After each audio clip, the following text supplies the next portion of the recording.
Hello, everyone. My name's Dave Stone, and I'm the Chief Scientist at the Joint Nature Conservation Committee in the UK, more usually referred to as JNCC. JNCC has led this international partnership on MPAs, biodiversity and climate change since its inception.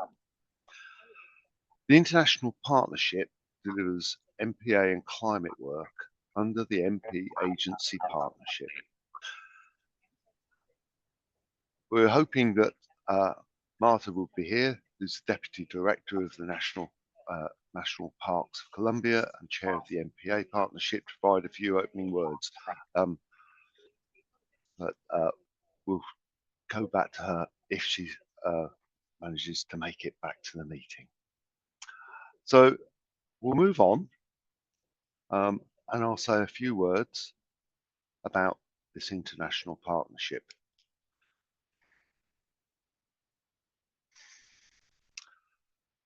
So before I start, just to clarify, we tend to refer to ourselves as the International Partnership, or the world's worst acronym, IPMPABCC. When in discussion, we understand that the title is quite long to repeat, so we tend to use that acronym. This event aims to explore how our experience of establishing our existing MPAs and the MPA networks in a changing climate can contribute in accelerating the translation of evidence and science into policy, implementation, and effective management. We will explore through a series of talks and panel discussions the role of the international collaboration networks, such as IPMPABCC, and how people can contribute in this effort. So we'll shortly have a presentation on establishing the MPAs in the changing climate, and the technical report that underpins that, which was published back in July 2025. in collaboration with the IUCN Protected Areas and Climate Change Specialist Group, along with some case studies that set out the real-world applications and principles in the report. We'll then have the panel discussion, and we'll also have a live Q&A session towards the end, where you can put questions to the panel. There is a QR code for Slido that will come up in a moment, and if you log into that Slido, you'll be able to start putting your questions there. 5 agencies founded the partnership, and they're from UK, Chile, US, France, and Costa Rica. And that concept was born out of climate change COP25 and has evolved into the partnership we know today, and agreed global vision, goals, and set of objectives. Partnership, announced in 2021, was officially launched at COP26, and the events have been hosted at COPs ever since, and the International MPA Conference, sharing the vision. And the products of the partnership to date, which include several case studies which demonstrate real-world examples of MPA's biodiversity and climate change work. Our website platform is for decision makers and MPA managers alike to find the evidence and the role that MPAs can play in tackling biodiversity loss and climate change. We've worked with the IUCN Protected Areas Climate Change Specialist Group to produce the Establishing MPAs in Climate Change Guidance document, which will be presented today.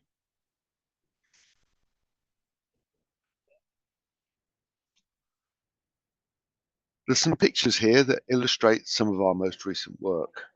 First poster refers back to that establishing MPAs in climate change report, which was launched at the sort of MPA MSP conference in Norway earlier this year.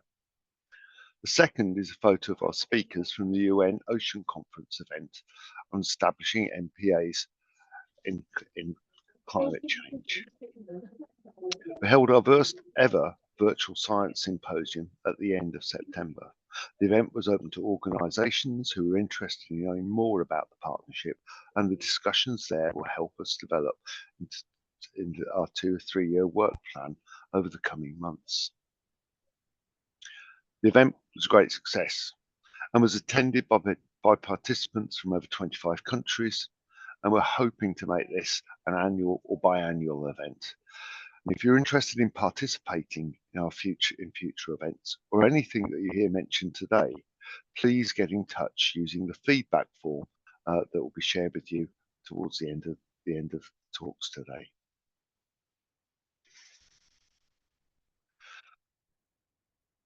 So the MPA, so our partnership is part of a much bigger MPA community, the MPA Agency Partnership, which hosts which is a series of partners from around the world. And the goal of that partnership is to provide a discussion forum for common issues, explore opportunities for cooperation. This gives countries the opportunity to collaborate and share information and best practice related to the management of MPAs, including science and the social economic benefits. The partnership leads biodiversity and climate change work under the MPA Agency Partnership. The international partnership consists mostly of government agencies, but it's also open to other bodies who have support of their government to represent the country on behalf, and that can include NGOs and universities.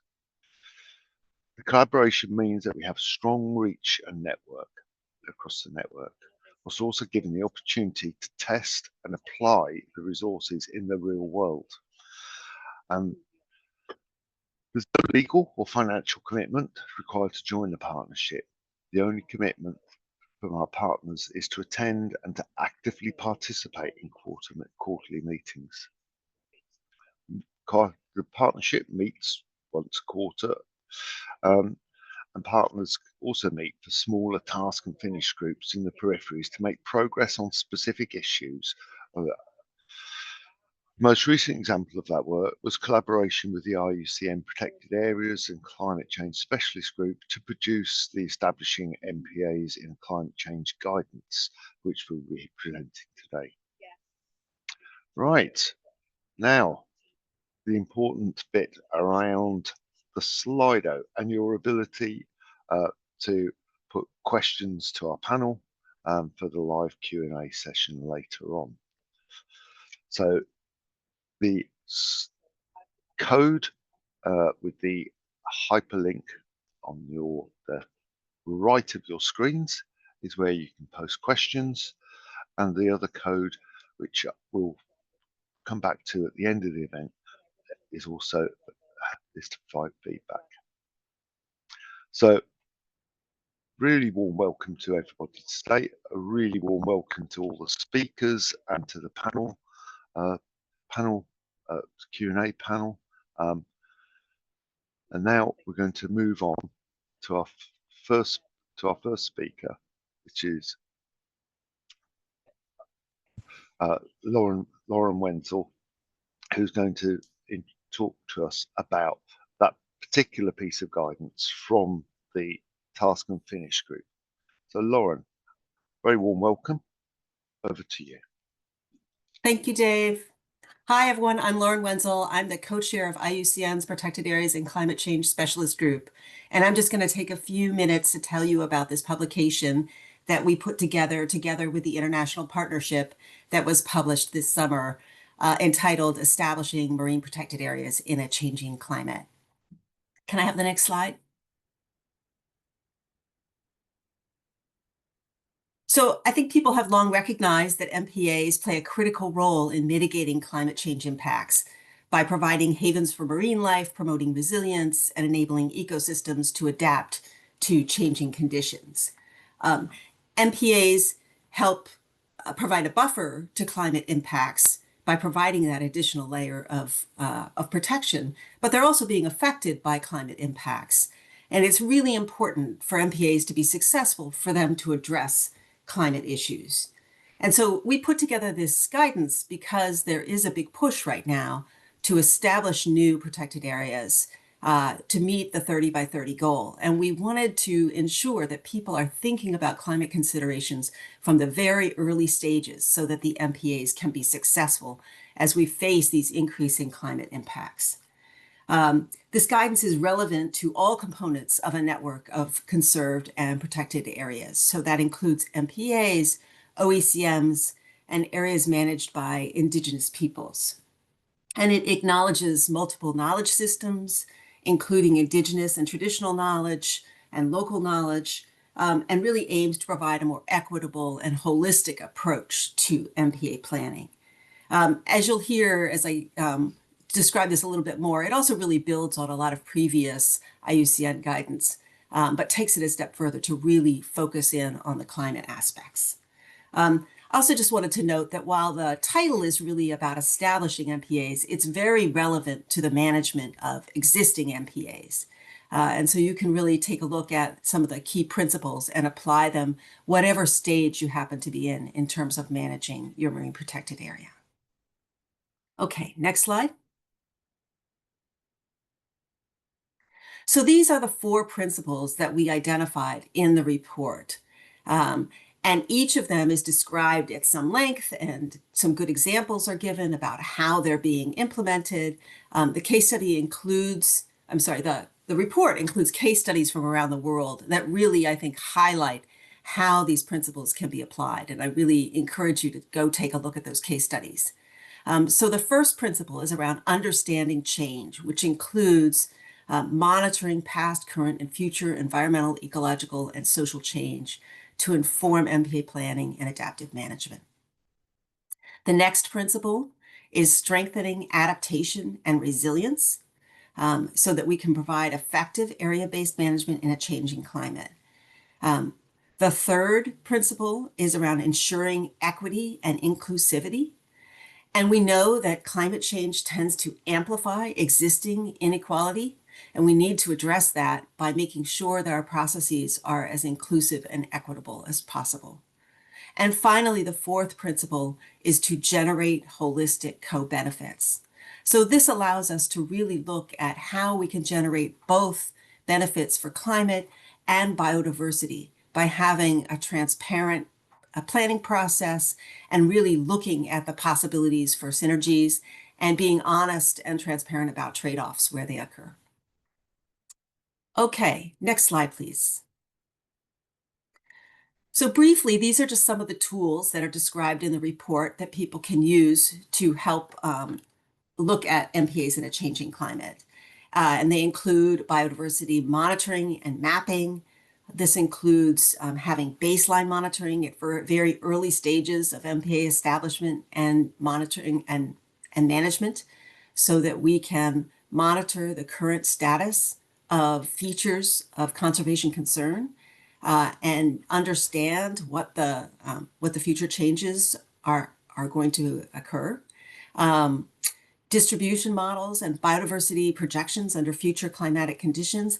These allow us to understand what the likely impacts of climate are going to be on the features of conservation concern. And finally, spatial decision support tools like MarkSAN, for example, that can help us do conservation planning and also incorporate climate considerations. Next slide. So in closing, I just want to highlight some of the key findings in the report. And the first is that there's an urgency in including climate change in MPA planning as countries work forward to the 2030 targets. And we know that the next 5 to 10 years are critical for making progress on marine conservation, but also on making sure that we tackle climate mitigation and climate adaptation. The fact that we're doing this event during COP30 highlights how important it is to address these twin crises together and to integrate our knowledge around these two issues. Secondly, climate-informed planning is essential for effective long-term conservation of biodiversity. We cannot be successful in achieving our conservation, social, and economic goals for marine protected areas if we don't address climate. So we really need to do that. And these 4 principles can help countries in implementing their MPAs and network planning. And in addition to planning within EEZs, we now have a new opportunity through the High Seas Treaty to apply our climate knowledge across the globe as we begin to think about high seas MPAs. And finally, best practices in learning are evolving. This is, like I said, a critical time, and there's a need for continued exchange among policymakers and managers to share knowledge, to share what's working, what's not working. And that's why events like today are so important, because they really allow us to build our community and to share our knowledge as we go forward. Next slide. So these are the case studies that are in the report, Establishing MPAs in a Changing Climate. And you'll see that they are fairly diverse in terms of areas around the world, but we are really interested in building out additional case studies. So if you want to share your experience with how you have been applying climate considerations in the establishment or management of your MPA, we'd love to include additional case studies working with the international partnership going forward. Next slide. Okay, so now it is my pleasure to introduce our next 2 speakers. And our first speaker is Dr. Kulwa Mtaki, who is a marine conservation warden in Tanzania. And after Dr. Kulwa, we will hear from Purwanto from the Coral Triangle Center in Indonesia. So over to you, Kulwa. Thank you.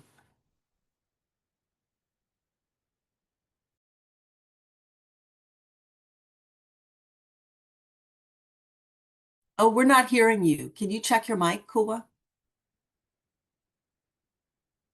Okay, thank you, Lauren. My name is Kulwa Mtaki. I'm presenting the CRIMPA project, which aim to develop a framework for integrating the climate change information into marine protected area management in the Western Indian Ocean. I'm from Murphy Island Marine Park, which is a pilot site for the project. Next slide, please. The research findings show that the marine protected area in the Western Indian Ocean are under climate crisis. About 74% of MPAs within the region will exceed 1.5 degrees centigrade warming condition by 2070. Also, 61% of MPAs in the Western Indian Ocean will experience 2 degrees centigrade warming by 2090. Next slide, please. Next slide. The CRIMPA project aims to equip marine biodiversity and MPA managers within the Western Indian Ocean region with the best available climate information and a practical framework. The CRIMPA project is working with the stakeholders at different levels, at local level, including the coastal community, also at regional levels. We are using Murphy Island Marine Park, like I said, as a pilot site, which later the result will be reusable to other MPAs within the region. We divided our work into 4 connected work streams, which involve data connection, integration, result generation, also capacity building and uptake, which aim to equip the park managers with the skills needed to integrate the framework in their MPA's management. Next slide, please. Next slide. This is the framework the CRIMPA project is generating, which will help to integrate the climate change information into MPA's management within the Western Indian Ocean. These are core components of the framework. Because of the time, I'm going to explain only a few components. Next thing. Next again. Next thing. The CRIMPA project evaluated the management plan of Murphy Island Marine Park against the 4 pillars for IUCN, which have already Lauren touched on it. She explained these 4 pillars. So the CRIMPA project also, we used these pillars to generate this the climate the framework. This pillar, it involves to understand change, which you need to assess the past, current, and the future ecological and social change. Also, it involves strengthening adaptation and resilience. Also, to the third pillar is about to ensure equity and inclusivity. This pillar, it requires to recognize all the people who use and manage the marine resources, also to engage them in the decision making. The last pillar is about to generate holistic benefits, which emphasize on designing management intervention, which can generate holistic benefits. Also, another component is about to translate the findings from the gap analysis to actionable recommendation. Next, please. Next.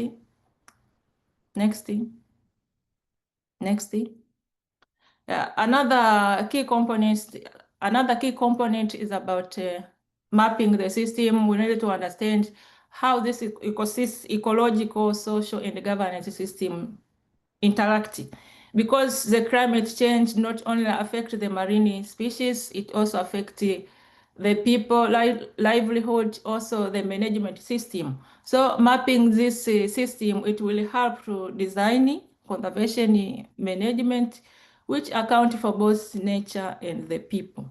Next.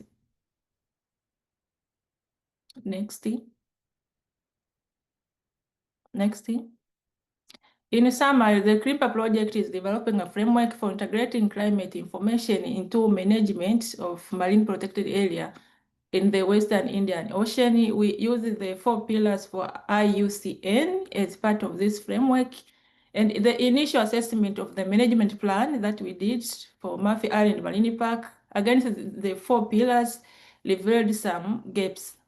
This framework we are generating, it will be replicated to another MPAs within the region. Next. Thank you very much for question or comment. You can contact me through my email there. Thank you.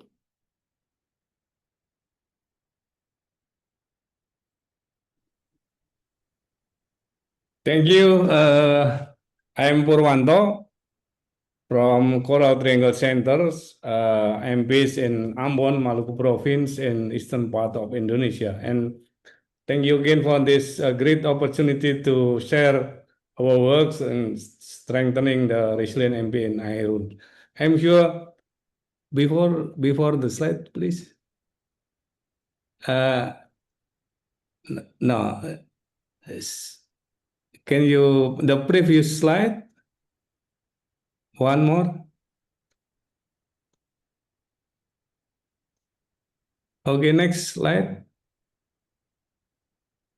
Oh, yeah, this is CTC, Coral Triangle Center, is working in support the Airun Island MPA in the Banda regions, and we are also working in support MPAs in Indonesia and some MPAs in Timor-Leste. Next, please. Next slide, please. Yeah, the Airun Islands MPA is one of our focus area. This included on the IUCN category 6. It's about 61 million hectares area established by Indonesian Marine and Fisheries Ministry in 2021 to protect their highest marine biodiversity of coral reefs, seagrasses, marine mammals, and from their main threats as from the overfishing, destructive fishing, coastal development, pollution, and also climate change. Next, please.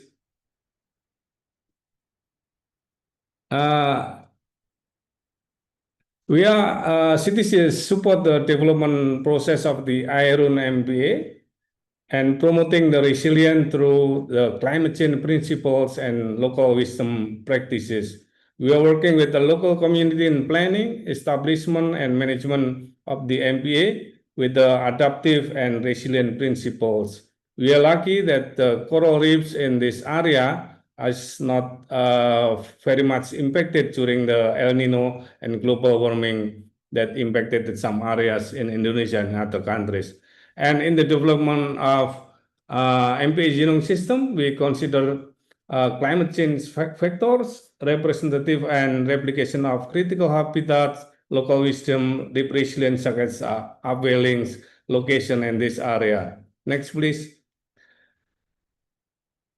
We involve local community in the establishment process of MPA, included the collecting data, developing of zoning and management plan, long process community meeting, public consultations in the village, province, and also central government levels, included with the active input from academia and other relevant stakeholders. Next, please. We also considered local community wisdoms in the marine resource management in the development of and implementation of this MPA. SASI is the old local community practices of closing and open harvest of marine resources during certain periods. And this is in line with the conservation value. So we are trying to revive the practices of SASI and incorporate it into the MPA zoning system. This is received positive response from the community and supports conservation effort with the MPA as modern conservation.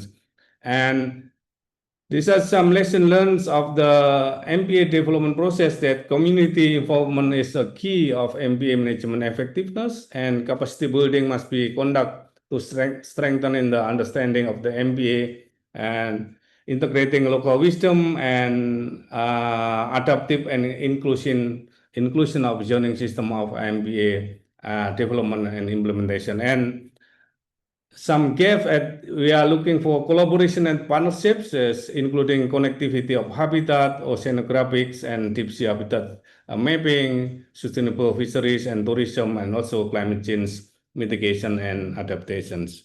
Thank you.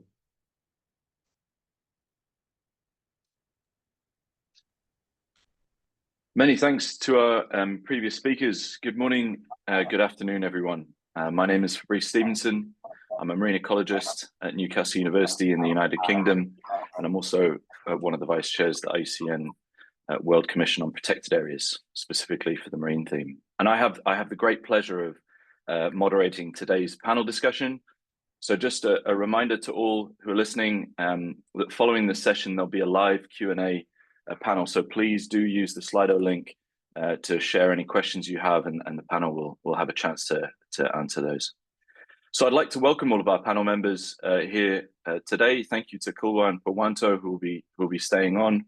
But we're also joined now by some of our other panel members, starting off with Puri Canals. So Puri is the project coordinator of the global network of MPA manager networks. We're also joined by Sébastien Renard, who is a manager of the adaptation and resilience team for Parks Canada, as well as Dr. Chantal Wyss, who's a senior marine ecosystem specialist also at Parks Canada. We're joined by Mohsina Abdul Rahman, who's the director of protected areas for the Ministry of Tourism and Environment of the Maldives, and Finya Maras, who's the marine advisor for multilateral relations for the French Biodiversity Agency, which is also called the Office Français de la Biodiversité, OFB. So welcome to all our panel members. It's really fantastic to have you all here today. I'm really looking forward to this discussion. And so without further ado, if we can go to the next slide, we'll get started with some of those questions.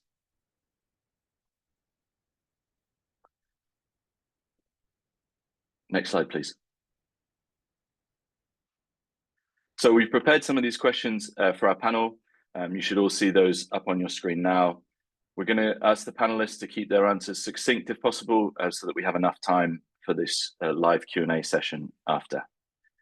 So the first question to get this panel discussion going is what key evidence is missing in helping us factor climate considerations into our MPAs and MPA networks.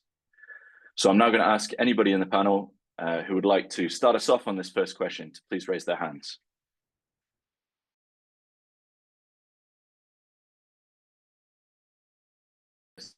Question. Yes, Puri.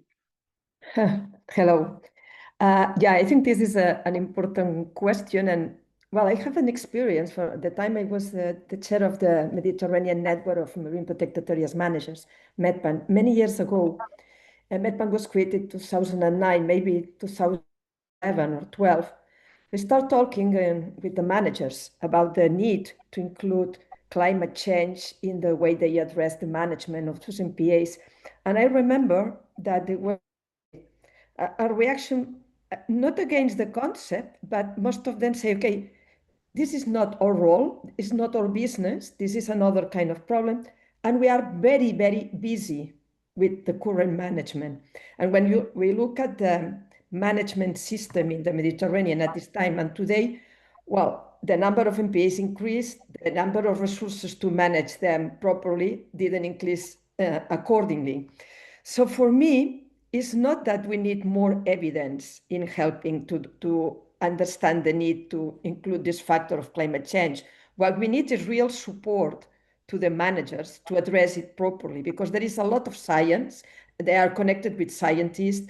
They are aware of the changes. For instance, in my region, the Mediterranean, when you see the change in the ecosystems is amazing. Especially in the east of the Mediterranean, but also in the west. So we are observing those changes very, very fast. The point is, how can we support those managers to include the necessary steps to manage these MPAs, including all the former and the new challenges that are coming from climate change? For me, the question is here. It's not theoretical. It's putting the resources, both in terms of science knowledge, the most accurate one, but also in terms of budget and human resources to really deal with this challenge. Thank you, Puri. That's some really important points there, especially around important aspects of resourcing. Does anybody else from the panel want to add anything? Yes, Mahusina. Thank you so much. Coming from a small island state, I agree with Puri. There is a lot of data, and we may never have enough data as scientists that we might like, because there will always be unanswered questions. But in terms of data that is available, in some instances, we find that some of the big data sets are difficult to be localized and used in a national context, especially, for example, if we are using that data in a small marine protected area in the Maldivian context, some of the climate change that is even available as open source is not scalable to our marine protected areas. And I think that is although there is data, some of these data are not usable in all contexts, and especially regarding species migration and need to change or adapt our marine protected areas in terms of new data that is being available. Often a question that we face is how much duration or time period should be ecologically significant for us to take into consideration to make that into a policy. So based on the ecological or geological timeline, we are living in a small period. For example, if there is a bleaching event and if some corals take longer than others to recover, and if we are to reboundary or move our protected areas and adapt, or what would be the exact geological timeline or ecological time period that can be taken into consideration, that is a key challenge to us. And I think we need more information regarding those, where with climate change, what information can be translated into policy at ground level. Thank you. Thank you, Mahusina. A lot of important points there around how we use evidence at different scales. Are there any other reflections from the group? I see some hands up. Sébastien.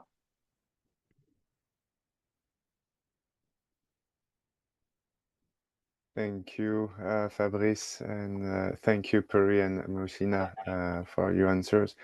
I just wanted to add that I agree with Puri that there's a lot of data, and I so agree with Marcina that that data needs to be scalable and especially applicable at local context. I just wanted to add that we also look for more than impacts, but also adaptation strategies, solutions that can be implemented sustainably, like regarding context, capacity that varies widely across the globe. To be able to have those evidences, adaptation evidences, and learning from others, we need to be able to efficiently share that knowledge. So I believe that's why the international partnership on MPA, Biodiversity and Climate Change, I think I had the name right, is essential for that work. Thank you. Thank you, Sébastien. Wanto, would you like to add anything? Yeah, thank you.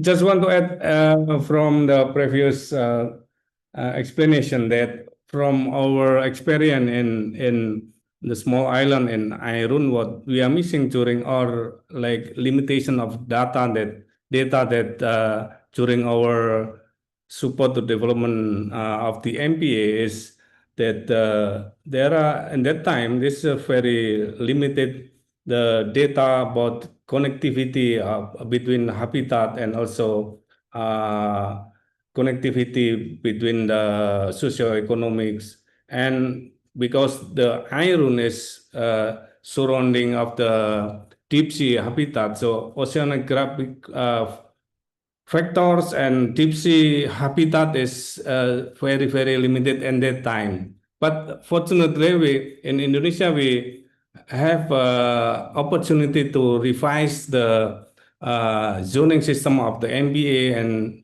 management plan of MPA every 5 years. So that after that we collaboration with some stakeholders to collecting the data, and then we consider it in the next revision process.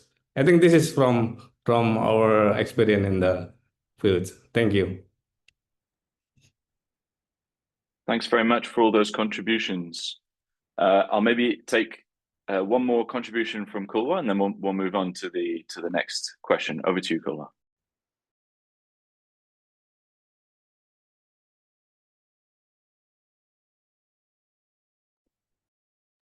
Thank you, Fabrice. I agree with all the speakers, speakers. It is true that we have challenge in data, especially for climate change data. Taking example from Murphy Island Marine Park, where I work, we lack the climate change information, specifically at local level. So we depend only on the climate change at the global level. So in reality, when you find the trend maybe for temperature changes, you will not get the exact temperature, the climate data at local level. We normally depend at the global. So in order to make a decision making based on the data at the global level, sometimes it's very difficult, because the conservation measures at the global level sometimes cannot work at the local level. So this one is also missing. We are missing also data about the vulnerability, which affect us to make informed decision, which marine species are more vulnerable to climate change or are more resistant to resilience to climate change. So the information is very important, but are missing, which affect the sustainable management of marine resources within the marine park. So we needed to collect this information at local level to help to make informed decision also based at the local level or regional level. Maybe when we get this data, not only depending on the satellite information and all other, the projected climate information at the global level. So it affects on how to make a decision. Thank you, Kalwa. Some important points there about how we make decisions, within exclusive economic zones and territorial seas. But thinking a bit about some of these data gaps then, and broadening that out to the high seas. This next question is focused around what learning and experience around climate and other issues from our MPAs and MPA networks do you think would be transferable for areas beyond national jurisdiction? So thinking about the context of the High Seas Treaty. Would anybody like to jump in on this question?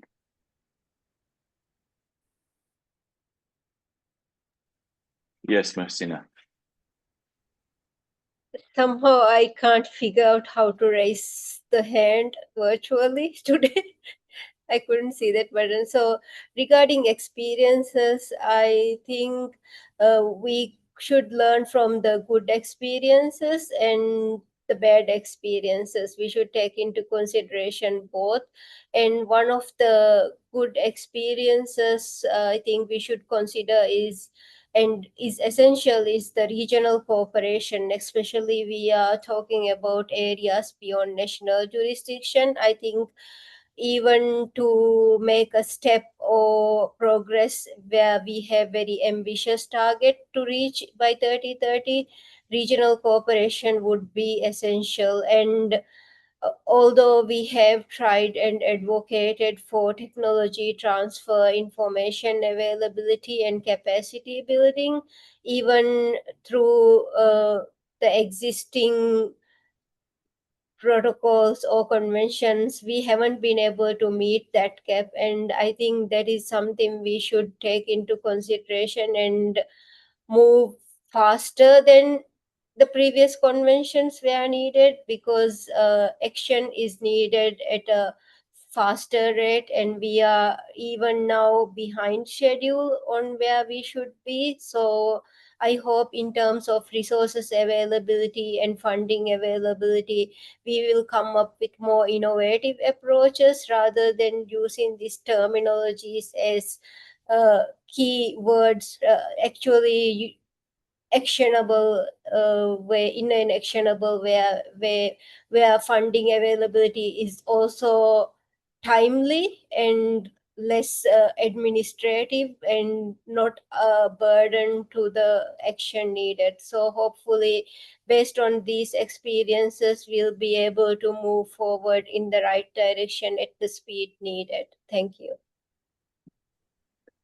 Thank you, Marcina. I think it will be a big challenge to move towards these targets, these ambitious targets. So I'll pass it over to, I see lots of hands up, so I'll just let you all follow on and build on each other's points. First of all, over to Chantal. Hello, yeah, and to build on the previous point, I do think there are a lot of existing good models out there of cross-border MPA networks, and that idea of working together to protect the spaces between. So the MPAs are sort of stepping stones and looking at corridors too. And then I think the idea that Husina started to talk about, as I think most places are using an adaptive management framework that allows us to like implement climate smart strategies and grow the evidence base. But as part of that is like sharing the evidence base and also the failures. So not just what's working, but also what we tried and didn't work is a really important point. And then last kind of best practice is just making sure we're including all knowledge sources and best available knowledge. We might not have everything exactly right, but again, working with Indigenous and local communities to inform establishment and management and climate actions. Thank you, Chantal. Some excellent points there. Over to you, Puri. Yeah, I fully agree with what has been said. Maybe my point will refer more to the role of the MPA networks. And here I'm thinking mainly on the regional networks, because I already have this experience of looking at large scales. So I think that these networks might really help to address aspects of connectivity between different areas that should be properly managed. And this connectivity between the international and the national waters is something that must be addressed, especially when the international protected areas are far away. So because there are many species that cannot be protected only in marine protected areas. We need also to take care in the intermediate waters. So all these are aspects that we should include when we think on those new areas beyond national jurisdiction. But beyond these aspects, I think that the networks might especially help in making easier the learning for other managers, for other MPAs. So you cannot send everybody to do a master's degree for managing a new MPA in international waters, but you can put in contact with existing networks that are already working at regional level. And this is a really fast and cheap way to learn. So capacity building for me is one of the key spaces in which networks of MPA managers may play a crucial role also for the new MPAs beyond national jurisdiction. And another aspect which is connected, is stressing the need to invest on management, the need to invest in providing the most appropriate science, knowledge, technology, but also resources. So only if we work together, we could reach to motivate countries, governments especially, but also in multilateral donors. Today is very difficult to ask for resources for management, to ask resources for networking, to connect people. It is considered as a secondary or tertiary element in terms of importance. And for me, this is fundamental. If we want to have an ocean that is connected and allows the connection of all the species, we need to connect people. And these people is actually already organized in many different areas of the world in the networks of MPA managers. So this is a resource that is there, and we should take as much advantage of it as possible. Thank you, Puri. I think some important points about connections and connectivity, I think especially important in BBNJ, as they call for connected and representative MPA networks. So I think really important for us to keep in mind, and very challenging with climate change, some of the stresses that we might see from climate change. Over to you, Finya. Thank you very much, and thank you all for your contributions. I will go in the same sense of this one of connectivity and connected MPA networks between EEZ national waters and the high seas, because in fact a great part of future high seas MPAs will be in adjacent zones between national waters and the high seas. And okay, climate change challenges don't know about boundaries or administrative boundaries. So we need continuity and coherence of the efforts that are done within national waters to have this coherence with high seas MPAs, including management measures. And also, the BBNJ agreements enables to have this integrated approach between existing MPAs in national waters, future MPAs in the high seas, and any other area-based management tools. So this is great because we can build an integrated approach and strengthen the governance on marine ecosystem conservation and sustainable use, which is the aim of the BBNJ agreement. And overall, for all this BBNJ process, it includes a consultation of stakeholders, which means that all the efforts that are done within MPAs in national waters on climate change, involving local communities or any stakeholders in every level, we can build on this for high seas MPAs, and we can make this stakeholders dialogue even greater, and have this governance and the existing area-based management tools. So now the BBNJ agreement is getting very concrete. We are expecting the first COP. It enters into force, of course, early of next year in January, And first COP should be next year, at the end of next year, and then next COPs will enable to implement the agreement. So we need expertise into the implementation of the BBNG agreement, which means for the parties or even for countries who had great expertise on these climate change issues, to get involved and nominate the experts on at the scientific and technical body, the STB. So this should be done like in 1 year. So we need really to invest and be sure that we have expertise in the BBNG institutions and well represented from all the marine regions. Thank you. That's all. Thank you, Finya. No, some really useful points there. And I think building on some of the discussions there about collaborations and connections, I'll go into this third question around what we think the value is in collaborating through the global partnerships. You know, as a follow-on question where we're heading with this is what we think the role of existing networks such as the International Partnership on MPAs, Biodiversity and Climate Change, you know, what roles do they play in accelerating ocean action? So very much building on some of the previous discussions. Does anybody want to come in on this question now? Yes, Puri. Yeah, well, this is one of my main motivations at the global network of MPA manager networks. So certainly we need, as you said, and it was said in the previous, in the response for the previous questions, we need to accelerate all this process. So the only way to accelerate is connecting people. And you know, managing an MPA requires same kind of skills. Managing people requires other kind of skills. And this is the added value of the networks of managers, that they have the skills to work with many people at the same time, putting together people that are very different, sometimes from different cultures, different socioeconomic contexts, different religions, different ways of looking at the ocean. But this is something that we need, this capacity to put people together, to connect and to exchange.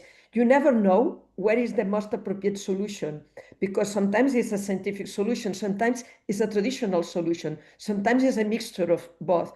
And this is what the networks might provide, spaces for sharing, for testing, for putting people together. It's not just of gathering them once a year in a place. It's that once the managers and the responsible people for management know each other, they go deeper in the exchanges. There are thousands of bilateral and trilateral exchanges, and people continue working together. So this is crucial. In fact, we are just replicating what nature is doing. So nature is connecting everything.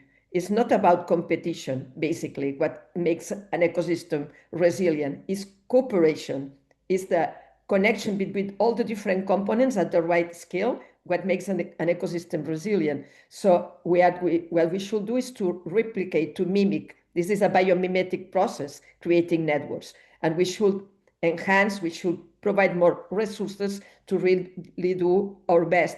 And I think this partnership between agencies of MPAs is crucial, as we have other examples. This global network is also in the same approach, more targeting the need to strengthen the capacities of the managers on the ground, but also connecting with the policies. So connectivity must happen not just in the horizontal dimension, but also in the vertical, in the obliquous, in all the directions. And that's why it's so important to connect people in different scales, different approaches, and for different objectives. So I think there's no solution without connecting ourselves.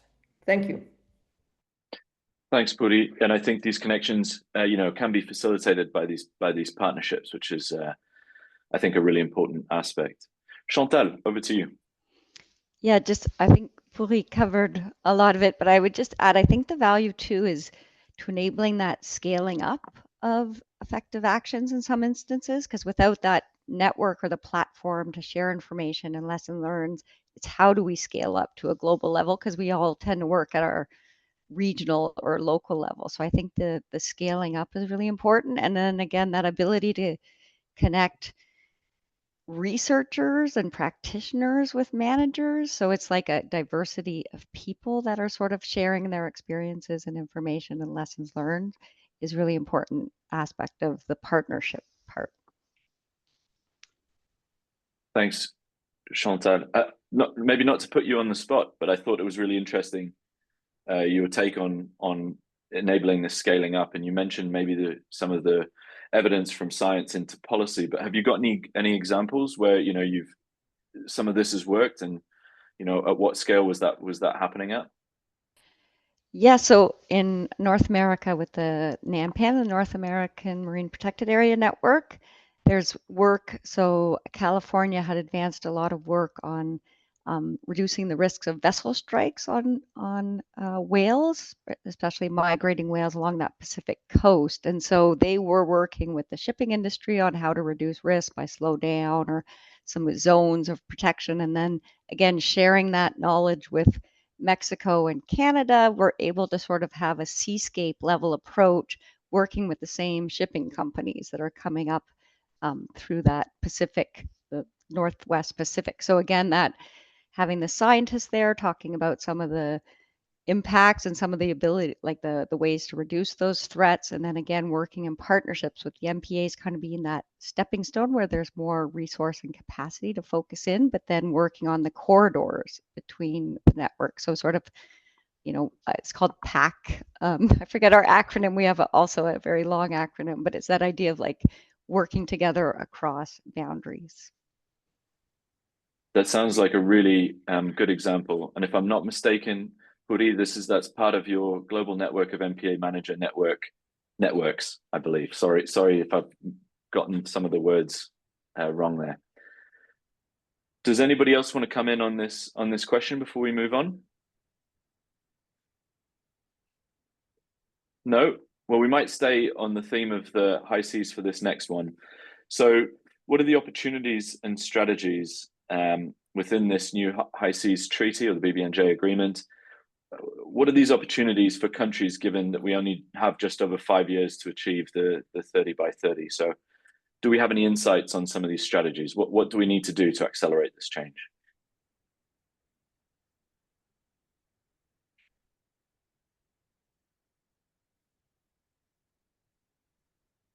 No, no answers. Have we already covered it, do you think? Or is somebody going to come in and save me? Okay, good. Thank you. I can see some hands up. Puri, over to you. I think Mushina also raised the hand because she doesn't find the virtual one. So, okay, no, yeah, there are many opportunities, but in terms of strategy, for me, I think the most important aspect will be to pay attention to connectivity. So obviously connectivity is happening everywhere, but we know that there are certain processes that are more relevant in certain areas. So for me, the main strategy should be focused on enhancing connectivity between different regions, adjacent waters, all this. So this, for me, could be a starting point. And here, again, we have all the process of the EPSAs, the ecologically and biologically significant areas under the Convention on Biological Diversity, that may help a lot, because this is one of the criteria, and other criteria of the EPSA may also be relevant in terms of the designation, and this designation being connected with the current management in the existing areas in national jurisdictions. Thank you, Puri. I guess before I come to other panel members, I'm just wondering if we've talked quite a bit about connectivity, whether we'd also like to kind of touch on how we might ensure connectivity in a changing climate. So if you have any thoughts on that, I think that would also be really useful. But I'll go first to Mohsina, I think, and then to Finya, if that's okay. Mohsina, over to you. Thank you so much. I think a previous panelist also mentioned an important point regarding administrative boundaries, that this is something we made up, and we have these virtual lines. And in terms of species migration and climate change impact, there are no boundaries. So I think that is one of the areas where we have to look into and consider, where we could not ignore the rapid changes in the patterns, ecological patterns. So that would be one of the important factors that we need to consider in terms of marine spatial planning. And marine spatial planning beyond national jurisdiction should be complementary when we are talking about area-based management and establishing MPAs beyond national jurisdiction. And I think this would be one of the key opportunities and strategy that we could, rather than building new partnership, we could look into existing partnerships that are currently working and have good examples in terms of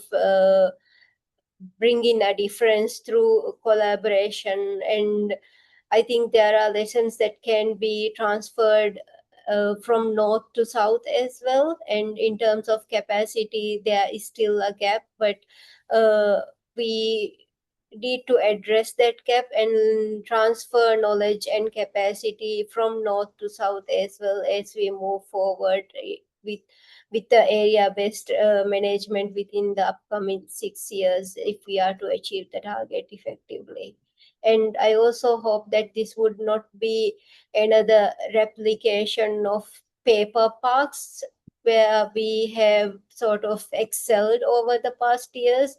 Rather, it would be where we hope to achieve and complement all the pieces of puzzle. So as Puri highlighted, human element is one of the important piece of the puzzle, and another element would be technology. Without technology, we will not be able to have effectively managed areas. So all the pieces of puzzles need to come into place where we could effectively manage these areas and even to establish these areas. Thank you.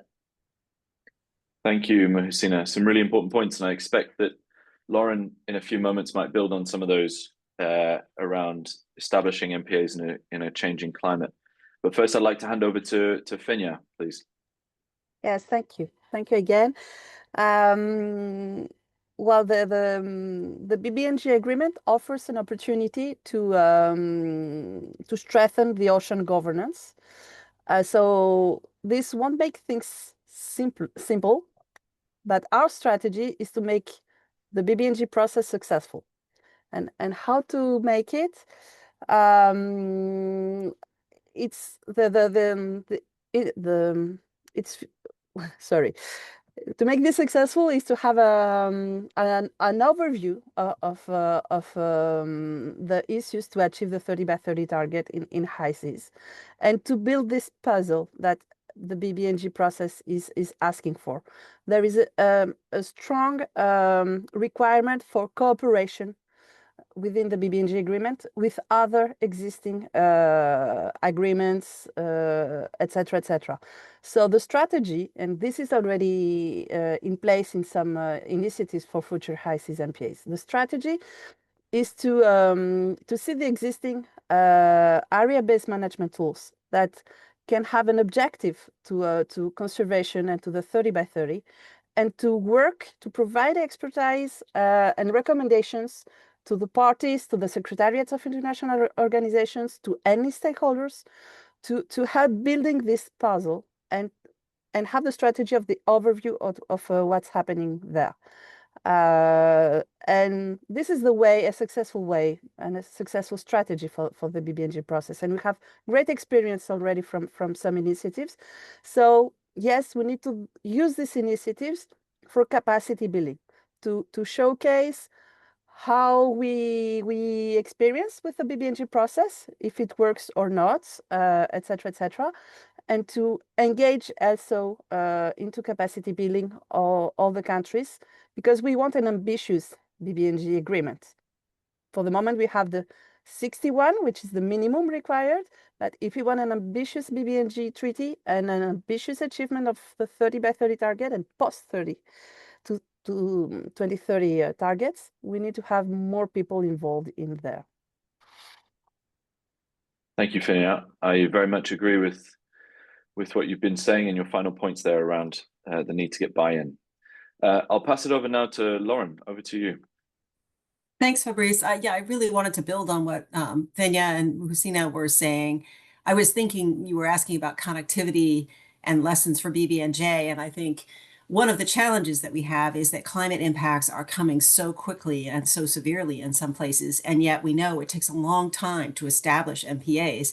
And for them to be successful, we need to take the time and be inclusive and build those relationships. So it can feel a little bit disconnected to try to be responding to these crises through governance mechanisms that take time. And I think one of the opportunities that we have is to build on other kinds of management tools. That's another kind of connectivity. So as Fenya was saying, BBNJ relies on other kinds of management expertise. And I think that's a great opportunity for us, is to work with the IMO, the fishery organizations, all of these sectoral-based organizations that have long-term management processes in place, relationships, and to help build those connections with those organizations so that we can look at other tools.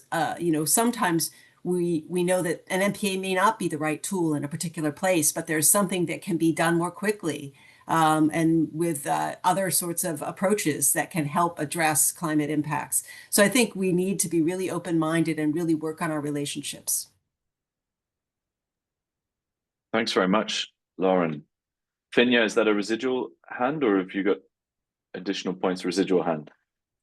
I think some really important points there around the temporal challenges, the challenges around how quickly climate change is happening versus how slowly it takes to set up MPAs, and some opportunities that Lauren highlighted. So that feeds very nicely into the final question for this panel session, which is just thinking about some of those challenges and barriers to implementing the BBNJ agreement, specifically around climate change and connectivity. So does anybody want to build on some of those thoughts that have already been provided by the panel so far?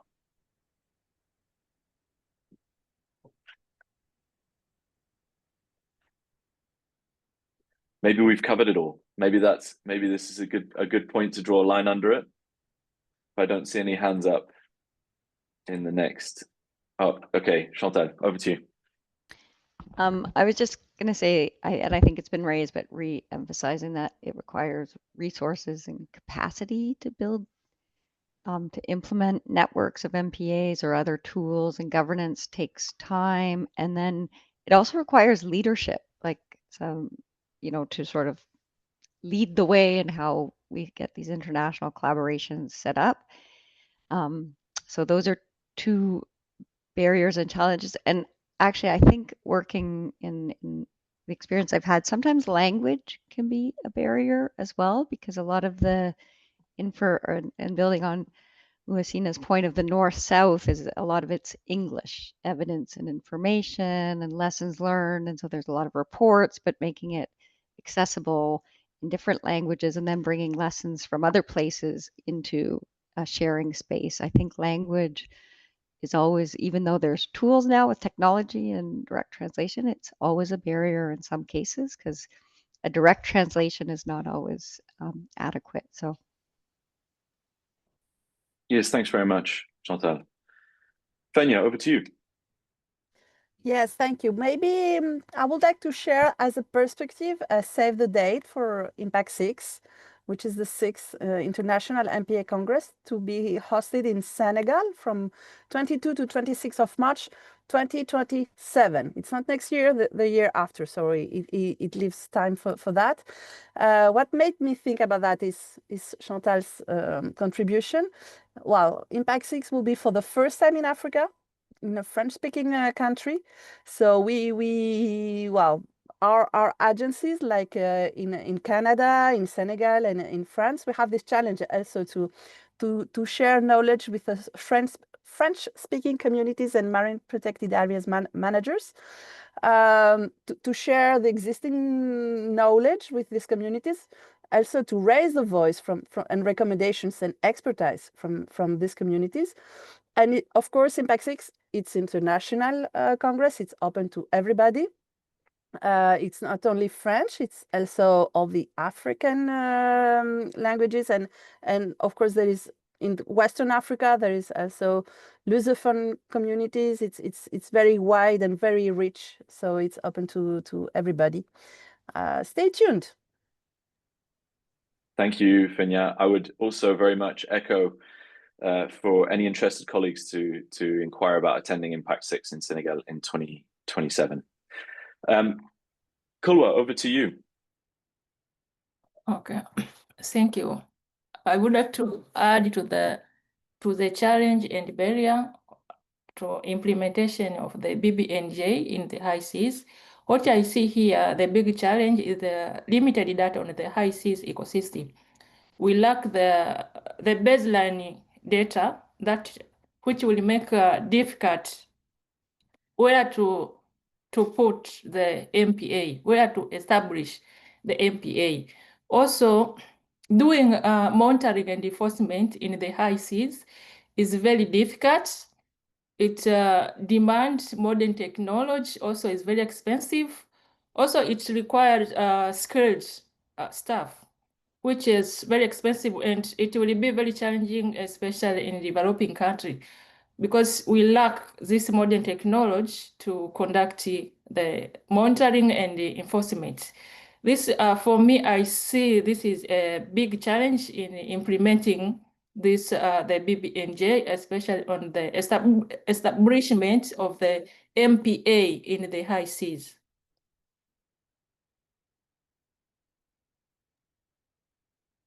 Yes, I agree. Some definite challenges there that we'll need to find ways around, I guess, if to accelerate this change. Puri, over to you. Yeah. I just wanted to add something. I think it responds somehow to this question, and this is the fact that in many regions of the world already exist cooperative processes at regional level, and even if I fully agree that it's very difficult to reach these international agreements between countries and all the administrative or political process, I think that we have great opportunities in those regions where there already exist cooperation at technical and scientific level. I was just thinking in the case of the CMAR, the East Tropical Pacific Corridor, that it's in Central America and the Pacific part, and how this start as a exchange and cooperation at technical and scientific level more than 20 years ago. And today there is not yet a legal binding agreement, but this is a huge agreement between the countries.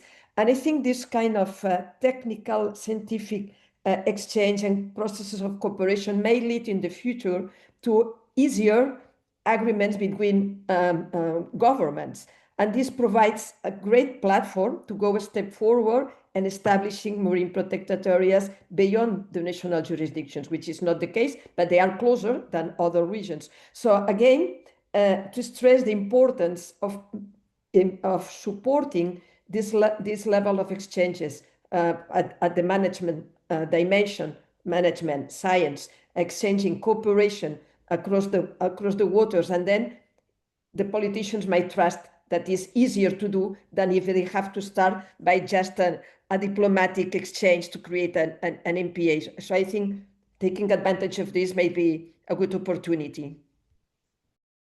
Thank you, Puri. I think that's actually a really nice place to end this great discussion. I think that's a really positive step forward that you've identified, and I fully agree with it. So I'd just like to thank all of our panel members for this really interesting session and their really valuable contributions.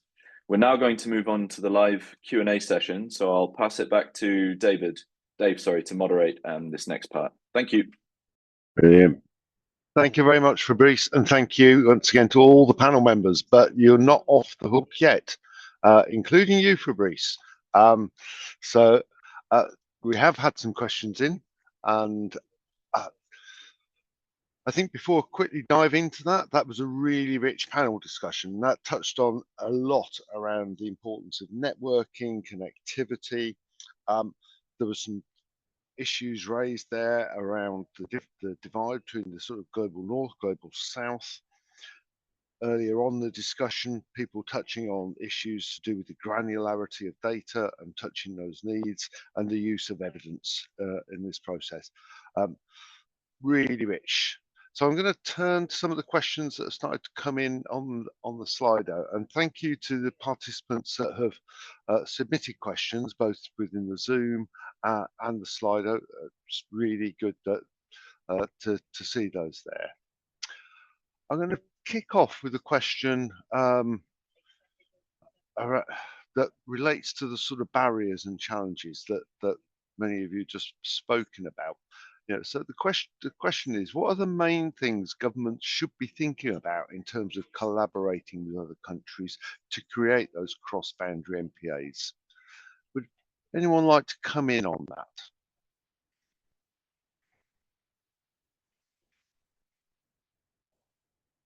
I'm going to pick on somebody if you don't put a hand up.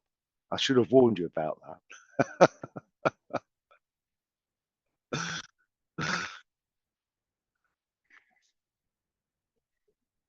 I'm going to pick on Puri. Oh, there you go. She's anticipated it. She knew I would pick on her.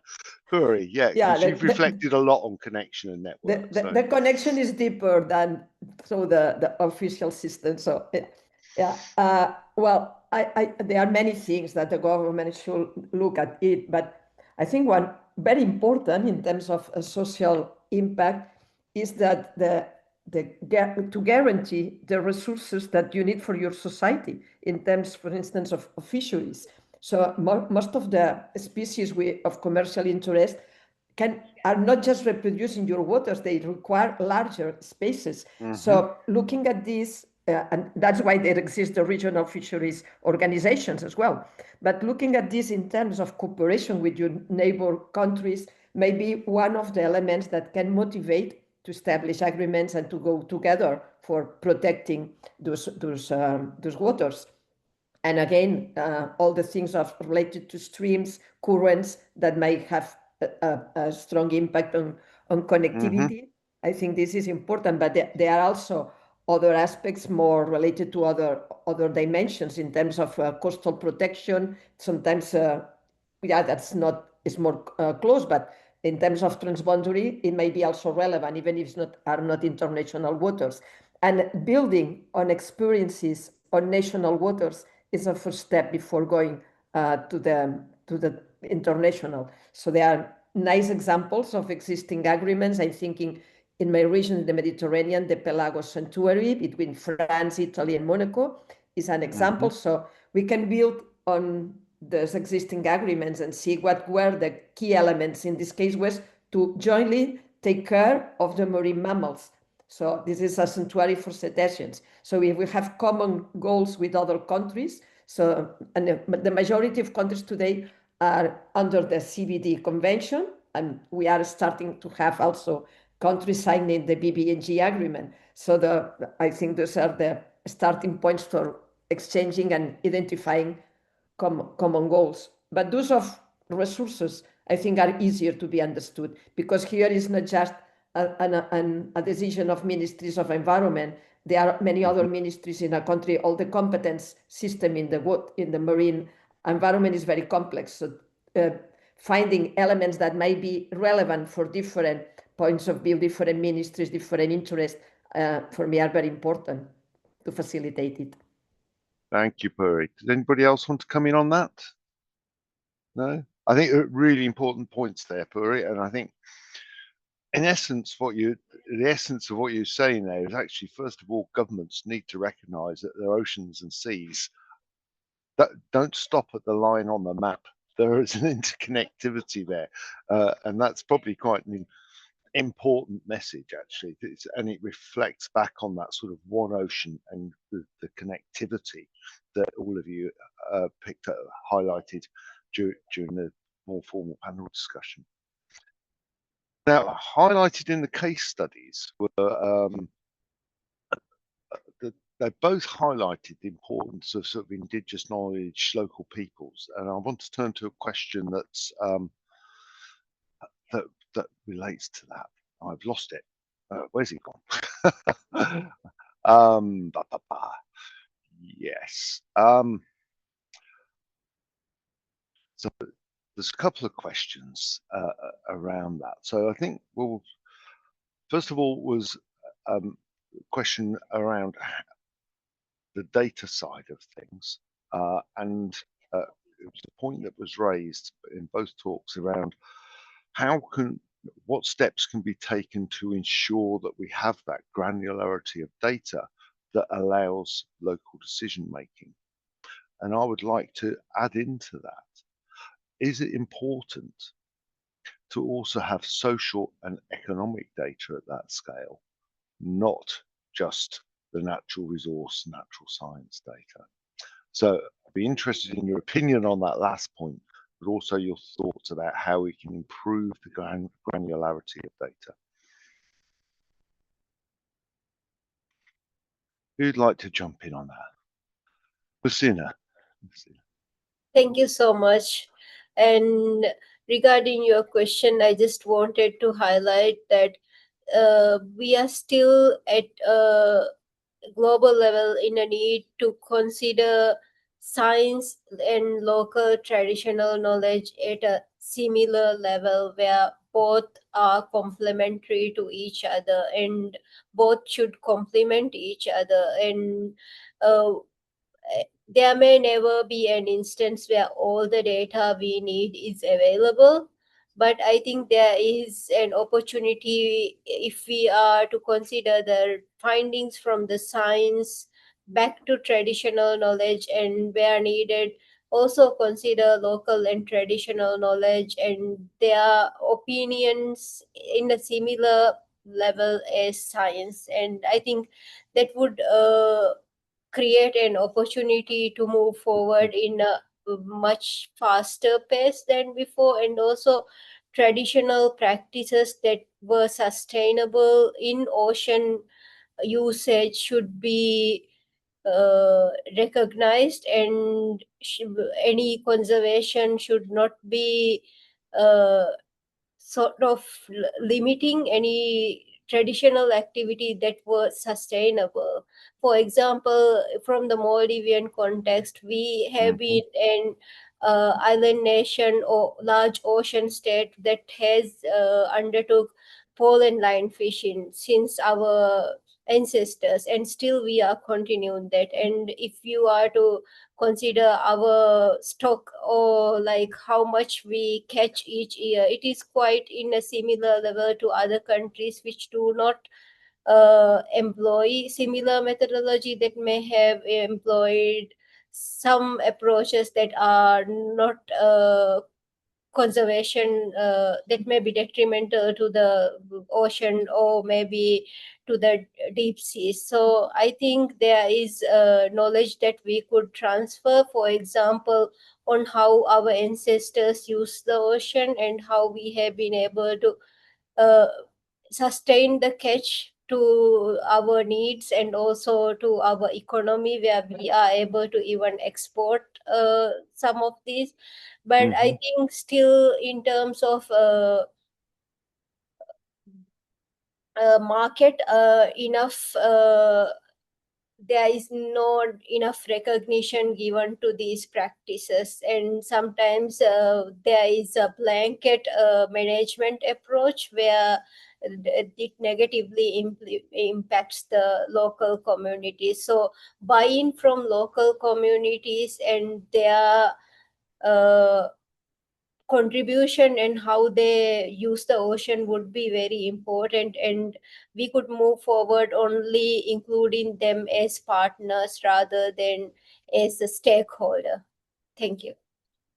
Thank you very much. A very rich answer, and I think you emphasizes a number of points that were illustrated in your case study and speaks directly to one of the questions that was put in the Zoom chat around coastal communities often perceiving MPAs as restrictions and challenges to their livelihoods.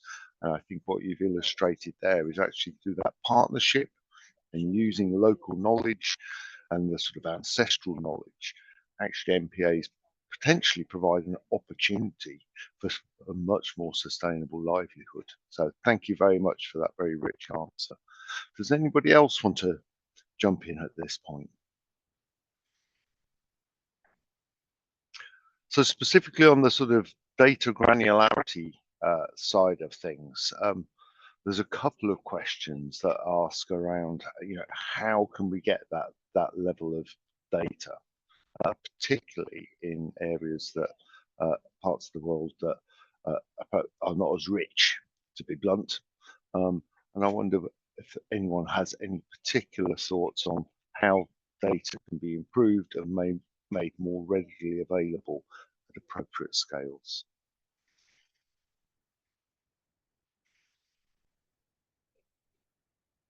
It's difficult, I agree. If it was easy, I think we would have all done it. Sebastian, you're smiling a lot, so I'm going to ask you to share your thoughts. Yeah, well, indeed. Thank you, Dave. And I've in another life, I would say I've been working a lot in ecological monitoring and data acquisition, and data sharing was always a bit difficult, at least at government level. And going from open kind of open standards approach to be able to share from the start, so working with local partners, and we talked about indigenous and traditional knowledge. It's really important. There's the question of sovereignty of knowledge and information around that, but there's ways to develop frameworks to share responsively and respect those data and information. So there's it takes a lot of leadership and will to do that. Resources, obviously. Another point that I think is starting to help somehow is with the technologies advanced, placed in the right hands and used for the right objective, like artificial intelligence, large learning models based on satellite imageries and things like that will help downscale those big data sets more efficiently for the sake of the users, for the managers, for the local population that really needs that data to take the decisions now. So yeah, that's why I was smiling. I thought it would be more of a wish than any real answer, but yeah. I think that's a really valuable for reflection, Sebastian. Actually, you've highlighted both some of the challenges, but also perhaps some of the opportunities as technological advancement. Lauren, I'm going to give the last word to you. Oh, I don't know if I need the last word, but I'll just offer some things that I've seen MPA programs do, which is to have collaborative workshops with local communities, universities, sort of nonprofits, bringing in sort of a whole group of people who bring different kinds of knowledge to the table. So that's something that at least maybe it may not be quantified, but it can be qualitative data that allows you to at least take some initial steps. Because I think often we can't wait for the perfect data. We have to still act. And also identifying data gaps, identifying indicators that we think are important culturally and commercially and socially important species or ones that are particularly vulnerable, and then bringing in partners to try to add to our data and understanding of those. Just a couple of things I've seen that are helpful. Thank you, Lauren. I'm going to bring this Q&A to an end now because time's we're rapidly coming to a close. Can I just repeat my thanks to all the panelists, to Fabrice, and to the organisers, and importantly to all the participants who stuck with us through this. I hope that has been a useful and valuable experience. I learned a lot from that, and I hope you did too. There's an opportunity there to provide a bit of feedback, and we'd welcome that. Don't forget the call for further case studies, and there's also opportunity to get involved in this important partnership. We've covered a lot of ground in that short period of time. We've touched on the importance of climate change in considering climate change in managing the MPAs, and Lauren shared with us the sort of toolkit that is embodied within the report. Koala and Pavanto illustrated that critical relationship with MPAs and the people, and again the importance of considering climate change, particularly in relation to sort of sustainable livelihoods as well as sustainable biodiversity.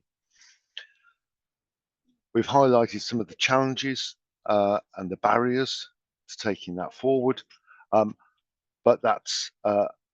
but we've also, I think, highlighted also some of the opportunities that can be delivered through that sharing, through the connectivity of people, as well as some of the technological things.